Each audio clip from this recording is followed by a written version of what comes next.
All right, so here we go. There's 3 big moves that Instagram is making that you should probably know about. And these moves were announced on Adam Mosseri's page, the president of Instagram, and the creators page, where they give a lot of insights. So I will be referencing from there, but I'll be giving you a lot of factual insight that I myself have collected, or that colleagues who are in the same or similar space as me and do content marketing have also collected. But before we talk about the new changes, let's talk about the old changes, which is hashtags. So previously, hashtags were used to classify content and create what's called interest clusters.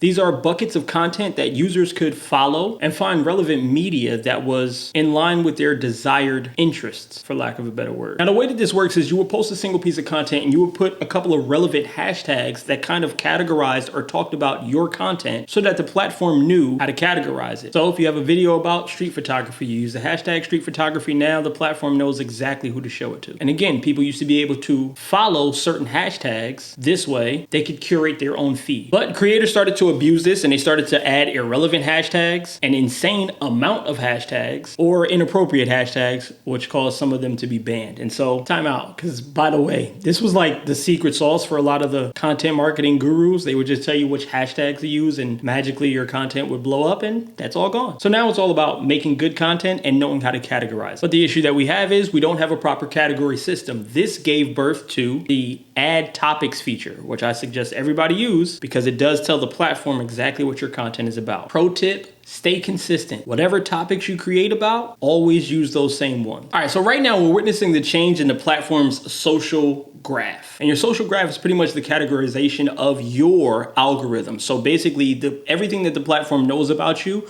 in order for it to send you the most relevant content to try to get you to stay on the platform for as long as possible. That is your social graph. It is all the people and all the things that you are more likely to interact. Currently, the social graph relies primarily on demographic and geographic data, which is basically who are you, where are you, what type of individual are you, meaning how do you identify, who do you know, and what does the app know about you. But now we're moving into a more psychographic model, which is basically what do you like, what are you interested in, what are your goals and aspirations, and who are the people that are creating things that will keep you engaged and cause you to create conversation. So the 2 main things that the platform is currently prioritizing is search-based and interest-based content. And so this brings us to the biggest change, which is ranking. Ranking is the method in which your content is actually distributed across the platform. The higher you rank, the wider your distribution. The wider your distribution, the more people have a chance to actually see your content. Now, when I say you rank, I don't necessarily mean your profile. Yes, your profile has its own ranking score,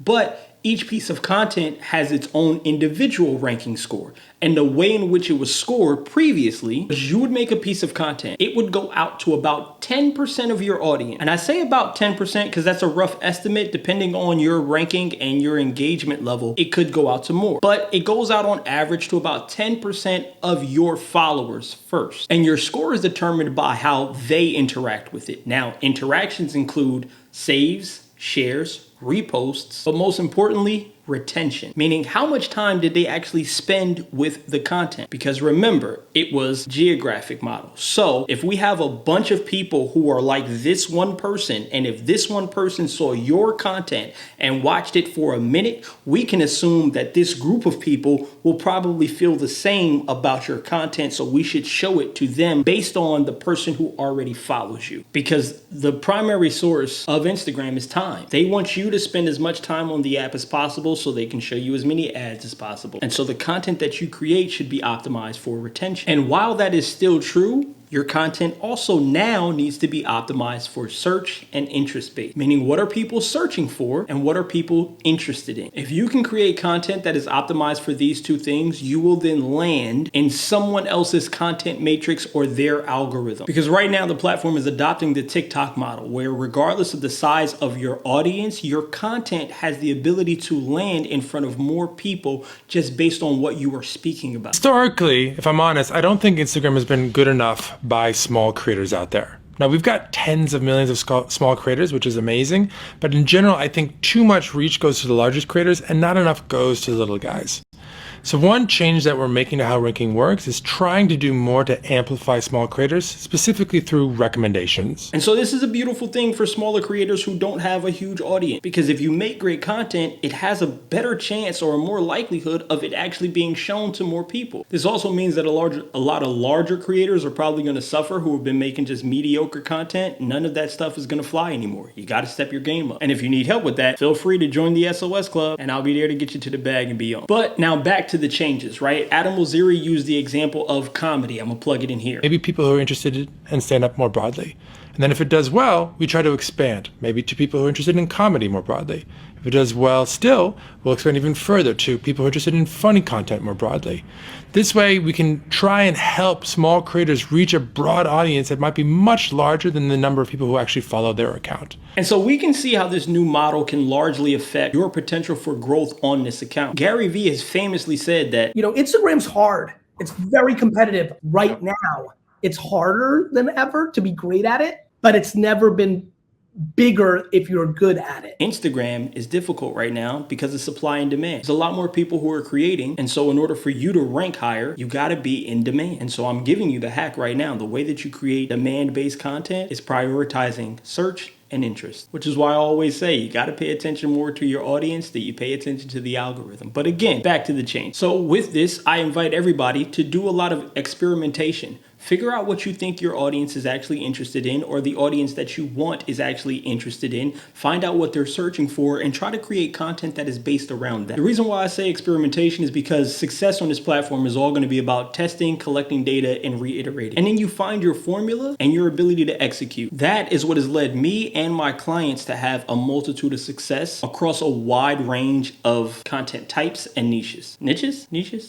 I feel like when it's plural, it should be niches, but when it's singular, it should just be niche. Can we make that a rule? All right, so the next two changes, the next one is reposts. Previously, people could repost your content and possibly get more views than you, which is a huge flaw in the platform. But now finally, this is gonna be replaced, where now the platform is gonna seek to find the original creator and then link the reposted content back to the originator account. This model doesn't seem to be fully flushed out, and Oziri himself said that it's not gonna be 100% accurate. So if we're going to recommend content, that is show a photo or video to someone who doesn't follow the account that created it, we're going to start now looking to see if we can find the original piece of content, if there is one. And if so, we're going to actually show that original piece of content instead of the content coming from the aggregator or the resharer.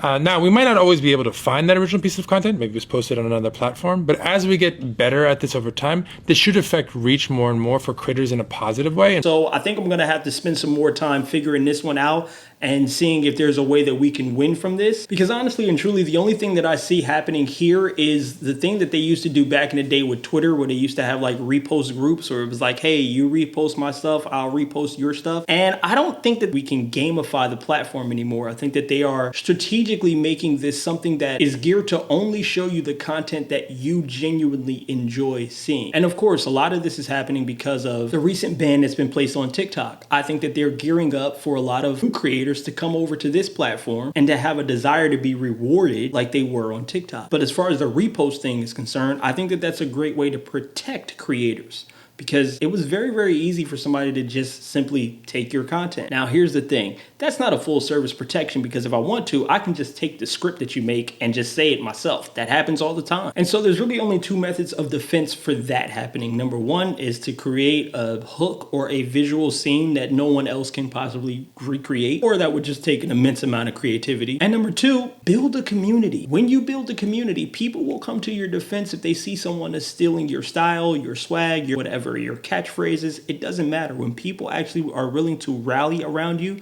because you've given them so much valuable content, they will also defend you. And so the only real defense for theft of content is community. But it's a new feature that's being added, so I'm updating y'all and we'll see how it plays out. Now, I will say that this is going to be extremely interesting for like the faceless pages and the meme pages and the other aggregator style accounts, because this kind of disrupts the business of selling accounts. And yes, if you did not know, you can buy and sell accounts. Even though they did just shut down the two most popular sites that were known for that. Maybe I'll make a video about that. Y'all let me know in the comments if I should talk about that. But I do honestly think that there's also a place for those aggregator style accounts, right? Where certain people are just like interested in an influx of like a wide range of things. And this one page has everything that I'm looking for as opposed to one person who's just talking about one thing. And so I guess with this, right, this is the invitation for creators to be able to go wide instead of just specifically going narrow and niche. It sounds better when it's singular, right? Because if you are the person who's talking about a bunch of things, but you're doing it in a creative way, then you don't have to be so stuck into one bucket, because now whatever everybody else is interested in, your content is going to also go out to them. But again, another video, maybe another day. So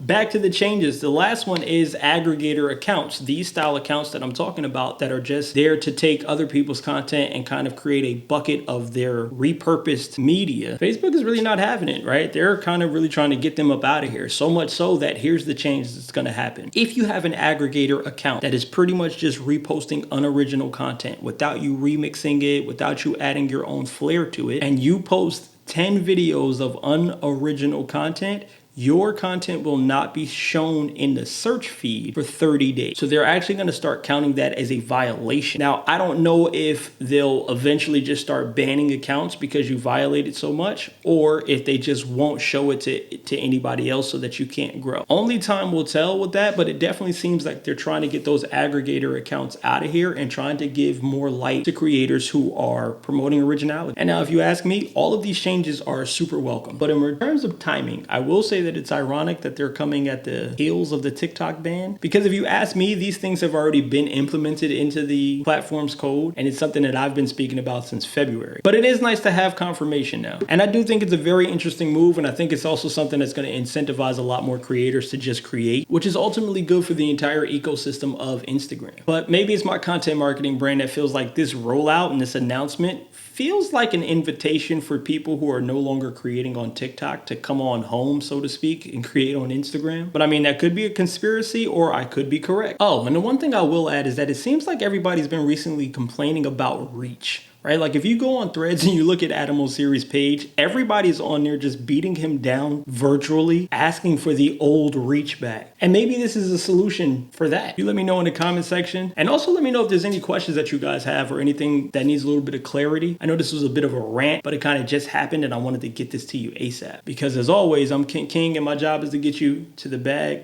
and then beyond.